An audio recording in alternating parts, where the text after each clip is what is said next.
Assalamualaikum warahmatullahi wabarakatuh. Alhamdulillahirobbilalamin. Pada kesempatan yang berbahagia ini, saya di sini ingin memberikan suatu ilmu yang cukup penting buat teman-teman semua. Ilmunya itu bagaimana caranya mencerdaskan keuangan secara baik. Untuk pendapatan sendiri ada 3 pendapatan yang harus teman-teman ketahui. Yang pertama, active income, dan yang kedua, passive income, yang ketiga, portfolio income. Masalah pendapatan dari active income sendiri itu biasanya ketika kita melakukan suatu kegiatan dalam bentuk bidang apapun itu. Ya seperti contohnya ketika kita bekerja selama 8 jam, kita akan menghasilkan suatu keuntungan dalam bentuk uang ataupun finansial.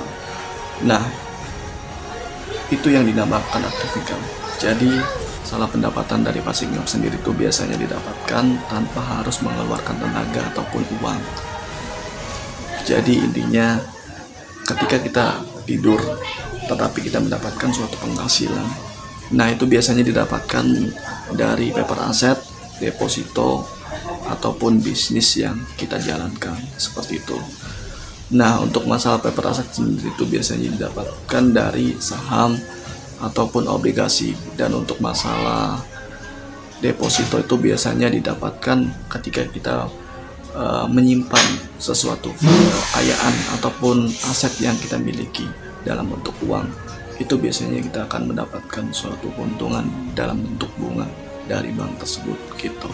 Dan untuk masalah bisnis biasanya didapatkan tanpa harus kita bekerja, tanpa harus kita melakukan sesuatu kegiatan di lapangan tersebut gitu. Jadi cukup kita mengontrol, kita tetap mendapatkan suatu penghasilan. Jadi itu yang Nah, untuk masalah portfolio income sendiri itu biasanya didapatkan dari kekayaan yang kita miliki. Jadi aset yang kita miliki dalam bentuk properti itu memiliki suatu keuntungan yang cukup besar, dalam arti keuntungannya itu berlipat-lipat.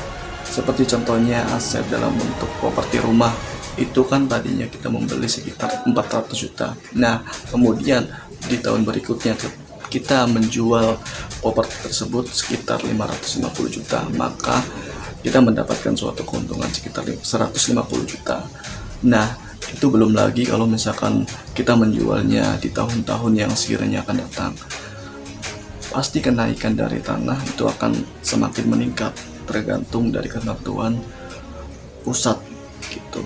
Jadi intinya pada dasarnya dari portfolio income sendiri kita mendapatkan suatu keuntungan yang cukup besar, yaitu berlipat-lipat seperti itu. Jadi dari ketiga pendapatan yang sekiranya saya jabarkan, teman-teman pilih yang mana nih yang sekiranya jadi impian masa depan teman-teman seperti itu. Nah, itu saja yang sekiranya bisa dapat saya sampaikan, ilmu yang cukup bermanfaat sekali buat teman-teman semua, dan mohon maaf bila ada kesalahan dalam berbicara ataupun yang lainnya, mohon dimaafkan. Itu saja yang sekiranya bisa dapat sampaikan. Wabillahi taufiq. Wassalamualaikum warahmatullahi wabarakatuh. Jangan lupa terus pantengin DF18 Group